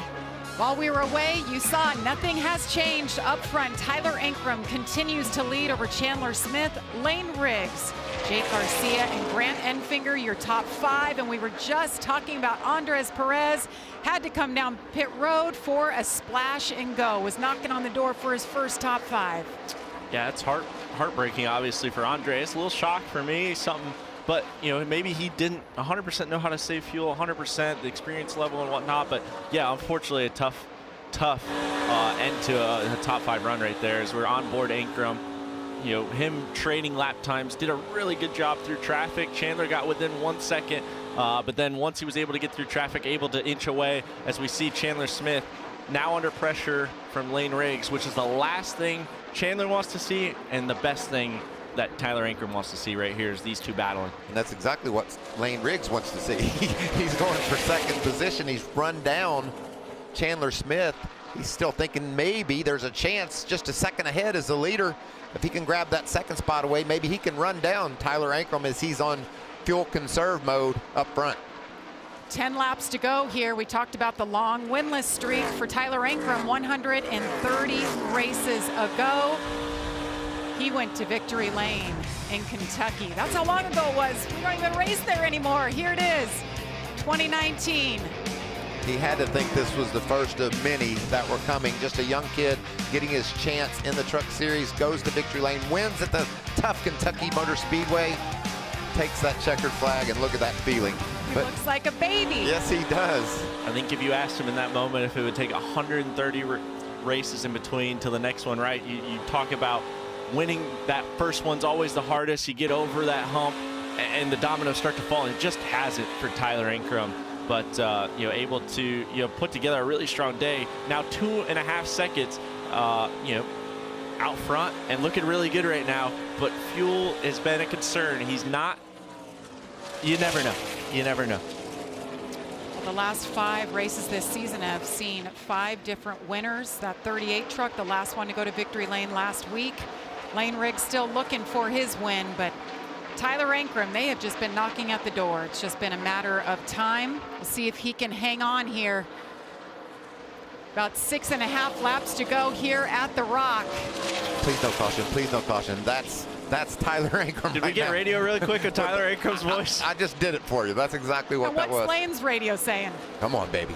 Let's Bring see on the caution. Let's see a caution. Let's throw it. Let's do an overtime finish here in the Truck Series. We hadn't seen one of those in quite some time. 20 races, Michael. We haven't had an overtime Lane finish. Riggs down pit road. Last on pit road, 119. That's 7 laps after Tyler Ankrum. Well, we saw Sammy Smith, the same deal, same lap, pit just a few laps ago off the screen. This is a shock. That gets my attention for that guy on the left of the screen, Tyler Ankrum. He's got 7 more laps on his gas than the rest of the guys. Well, I can guarantee Tyler Ankrum, their crew chief, they won't even tell them if they're running out. They'll find out together if they're going to run out. They're just going to let that thing ride. I would be telling them to back her down. We've got 3 seconds, half throttle from now till the checkered. This is so similar to races you've seen a long, long time ago, right, Michael? Where everybody's just slowing down and managing different situations. I want to tell you what a race fan I am. I'm sitting here as nervous as I've ever been, just wondering if he's going to make it, excited for this opportunity for Tyler and how much is going to happen here in these last few laps. Well, Tyler Ankrum has not slowed the pace down at all. He is 4.5 seconds. He's 1.1 seconds faster per lap than Chandler. Is Chandler out of gas? Chandler might be out of gas. Maybe. Or he's just going really, really slow to try and save and manage the situation. He's out. He's out. He's definitely out. I want to see Tyler Ankrum really slow down. He's got over 5 seconds, half throttle. Just limp around.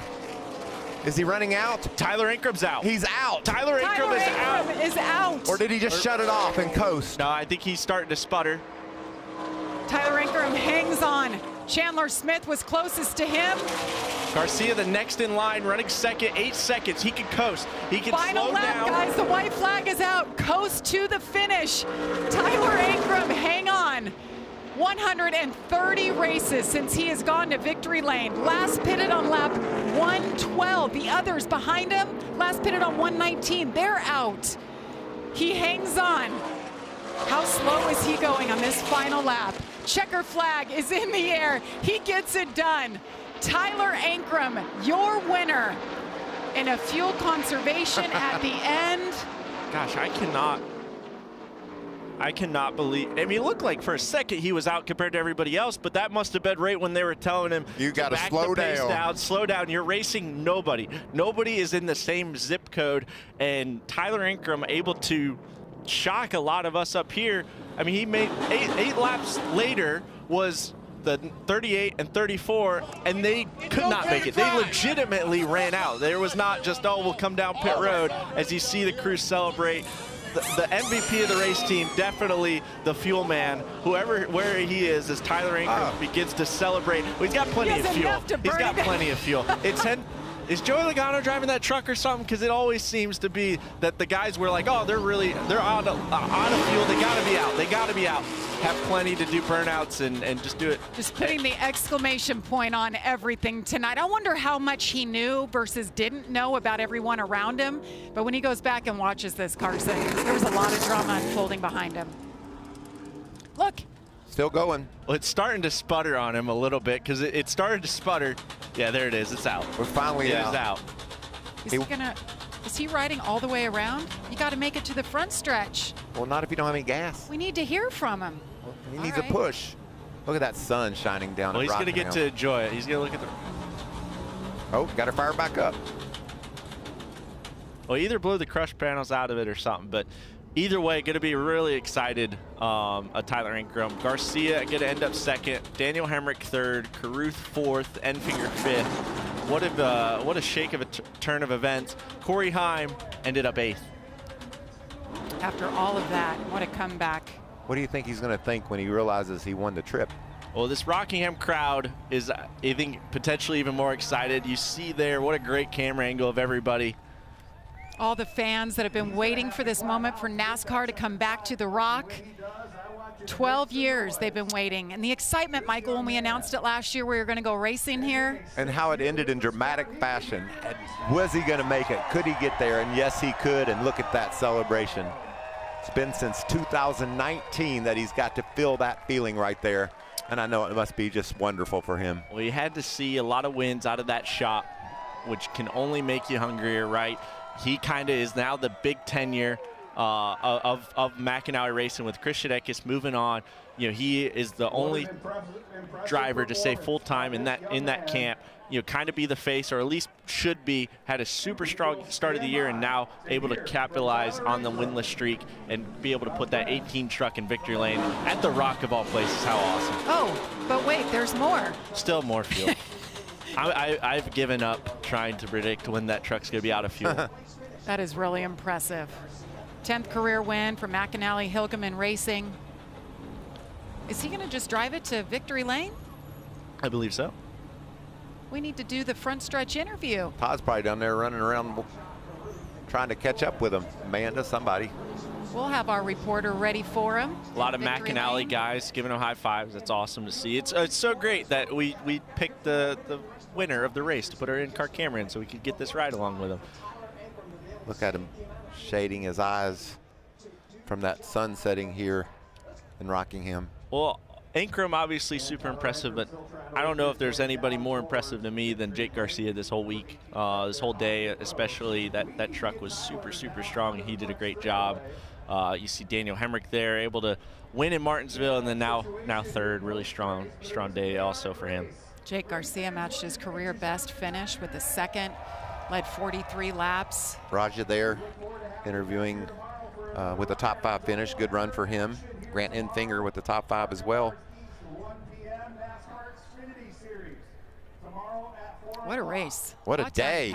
What a day. A lot of speed, a lot of drama, a lot of excitement, some big crashes, a little bit of everything. Is he out now?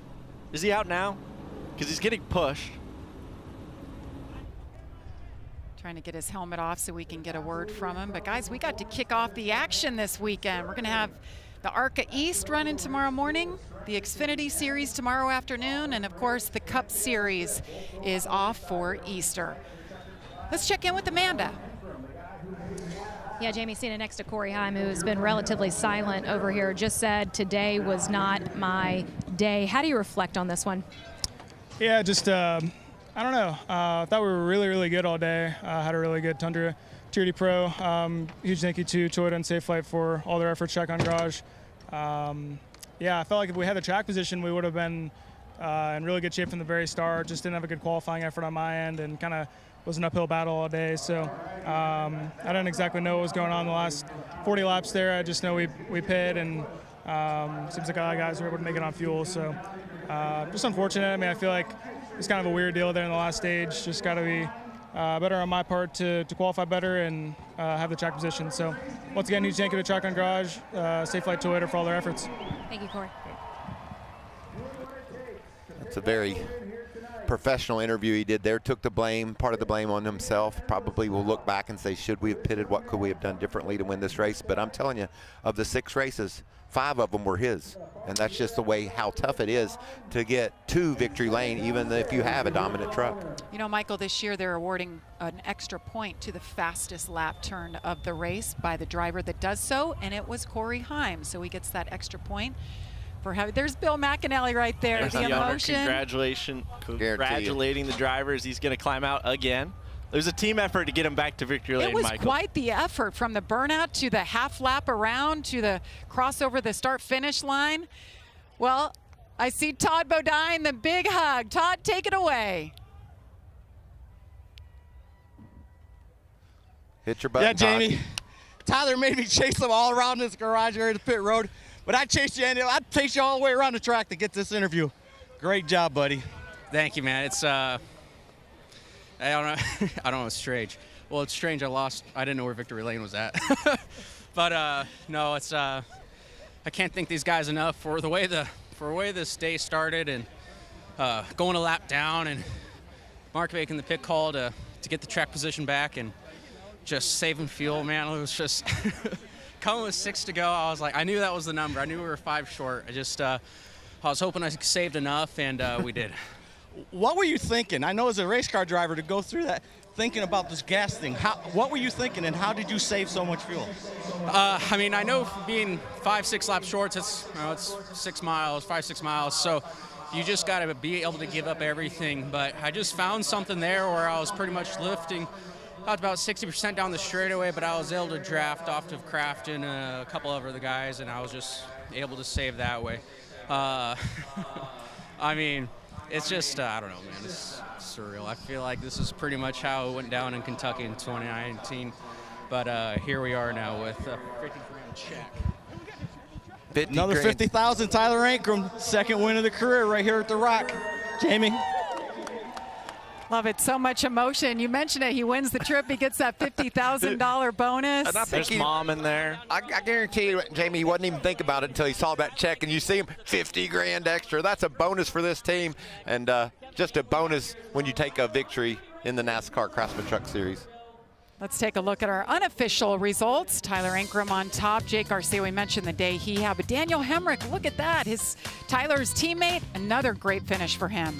Those Chevrolets were around when it mattered. We talked about the dominance early of the Fords, but the Chevys got it done. And Jack Wood, you mentioned the day he was having. He ends up in the top 10. Yeah, a lot of underdogs with a good day. You know, Spencer Boyd, top 15. Nathan Bird, 14th. Hit the wall super early, right? Bailey Curry, you know, we thought that truck was completely destroyed, able to still capitalize on a 20th place finish. See Matt Crafton with his issues earlier. Parker Kligerman was up there. So many comers and goers. Luke Fenhouse had his issue as well. A lot of attrition tonight. There was a lot to cover, but hopefully we covered all of the angles, but it ends up being a fuel mileage race at the end. But so exciting. We're at the Rock. We are back, Michael. I'm going to tell you what, my takeaway from it was drama. We thought we'd see a lot of action, side-by-side racing, slipping and sliding. We saw all that, a lot of speed, but a lot of fun, and a really popular win for Bill McAnally Racing and Tyler Ankrum. And good to see you. Thanks for coming. You could have been off. This is your only weekend off all year. Yeah, I'm happy to be here, happy to come down and be here, and it was a lot of fun, and we saw a great race. You know, we saw a lot of passing and some fuel strategy. Don't get that often. And you know, one other thing, I'm glad I don't have to squat. I'm standing straight up today with Carson. Yes, you are, and I've got heels on too. All good. So much fun with you guys. Next weekend, so much more to come. Qualifying on Prime at 10:30 a.m. Eastern. Race day on Sunday. We got the Jack Links 500 at 3 Eastern on Fox. From all of us at Fox Sports, thanks so much for watching. Have a great weekend. Happy Easter, and congratulations to that man right there, Tyler Ankrum, getting it done at The Rock.